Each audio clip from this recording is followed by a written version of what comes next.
Thank you, Mr. Chairman. General Billy Mitchell, the father of the U.S. Air Force, in a hearing like this in front of the Armed Services many years ago, and then actually I think it was the 1930s, called Alaska the most strategic place in the world. I like to say Alaska constitutes three pillars of America's military might. We are the cornerstone of missile defense. Almost all the missiles and radar systems protecting the entire country are in Alaska. We are the hub of air combat power for the Arctic and Asia Pacific. We'll have over 100 fifth-gen fighters there. We're building up our tanker capability, an issue that I think is going to be important. And we're a platform for expeditionary forces like the 425, the 1st Stryker Brigade. If confirmed, can I get your commitment soon in your tenure to come to Alaska with me and see this critically important national defense state and troops for America and my state? Senator, I absolutely agree with you that Alaska is a national treasure, and it holds some of our most important military assets and resources.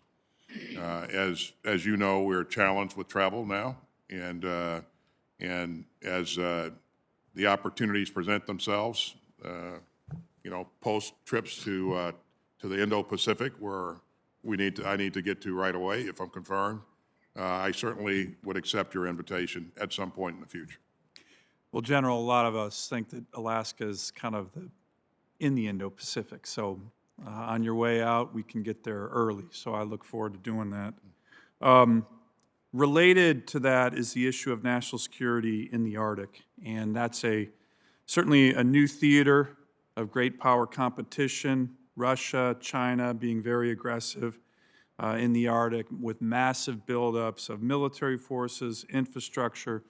To be honest, for the last several years, I think the Pentagon was asleep at the switch with regard to our national security challenges in the Arctic. This committee, in a bipartisan way, has been very focused on ensuring that the Pentagon recognizes these challenges with infrastructure, icebreakers that we need, capabilities. The Department of Defense released its Arctic strategy in June 2019, required by this committee.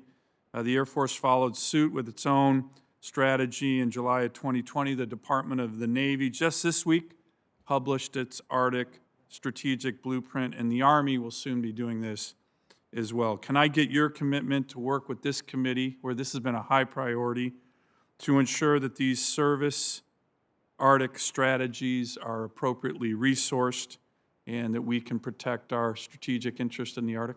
You have my commitment, Senator. Thank you.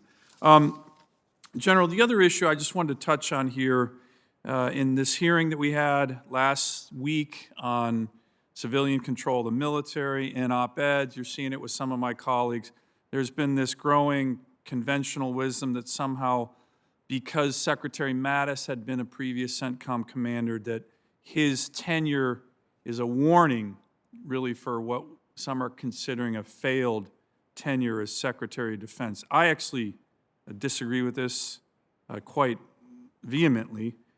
Secretary Mattis replaced Secretary of Defense Secretary Carter with no military experience. As a matter of fact, he was what many people are calling for a political secretary. I supported both, but let me just give you a little juxtaposition. Secretary Carter oversaw a 25% cut in military funding. Readiness plummeted. Secretary Mattis rebuilt this up and rebuilt readiness with this Congress. Secretary Carter would not support arming the Ukrainians with Javelin missile systems, despite the entire committee here pressing him to do so. Secretary Mattis did that almost immediately in his tenure. Secretary Carter watched ISIS grow to be a very lethal threat. Secretary Mattis brought DoD strategy to crush ISIS. Secretary Carter, for a whole host of reasons, was very reluctant to press for any freedom of navigation operations in the South China Sea. Secretary Mattis made those regular elements of our strategy in the Asia Pacific. And finally, Secretary Mattis put together the National Defense Strategy, one of the most important and bipartisan documents that many have seen on national security in a generation. He often got back to senators quickly in terms of oversight. With all due respect to Secretary Carter, sometime it took weeks just to schedule a phone call or a meeting. So, General Austin, do you think Secretary Mattis had a failed tenure as Secretary of Defense because he had previously served as CENTCOM commander? I'd like your assessment of that. It's being used right now as somehow a warning for your confirmation, and I think it's a conventional wisdom that I personally reject. I do not think he should be considered as a failed Secretary of Defense because of his work in CENTCOM earlier. I think Secretary Mattis was a very thoughtful secretary, and he did a lot of goodness for the department. And certainly I would not want to evaluate his role, his tenure as secretary. I have great respect for him. As you know, I've served alongside him. I've worked with him on a number of tough issues, and I watched from afar as he was secretary. So I have no reason to believe that his role or his tenure at CENTCOM made his tenure or diminished his role as a Secretary of Defense. And that wouldn't be a lesson or reflection on what you will be able to accomplish in the department as well. People are using that as a warning, so to speak. And I think I do not think that that's a fair assessment. And I would say also, Senator, that we are completely different people, as Yeah. you know us both.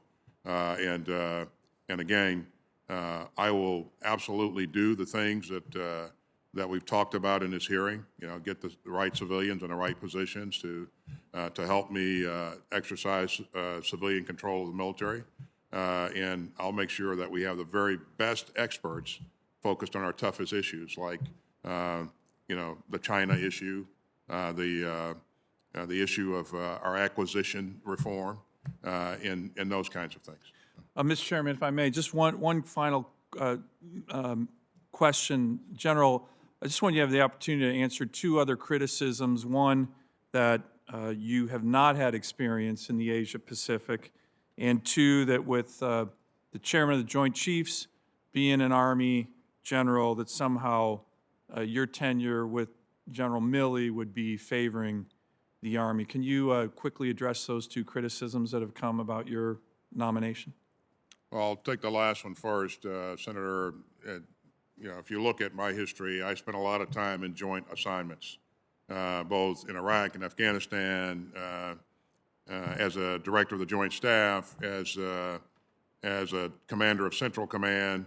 I know as many sailors and airmen as I do soldiers. I mean, if you look at the folks that I've worked with over the past. In terms of being able to focus adequately on the issue of China, the reason that I was focused on the Middle East for quite some time was because that was the most important thing for our country. And so we put our best equipment towards that effort, our best people, and it was absolutely necessary at the time. But if confirmed, you can expect that I'll put a laser-like focus on developing the right capabilities, plans, operational concepts that'll ensure that we maintain a competitive edge, as we look at ourselves with respect to China. Thank you. We will present a credible deterrent to China and any other adversary that looks to take us on.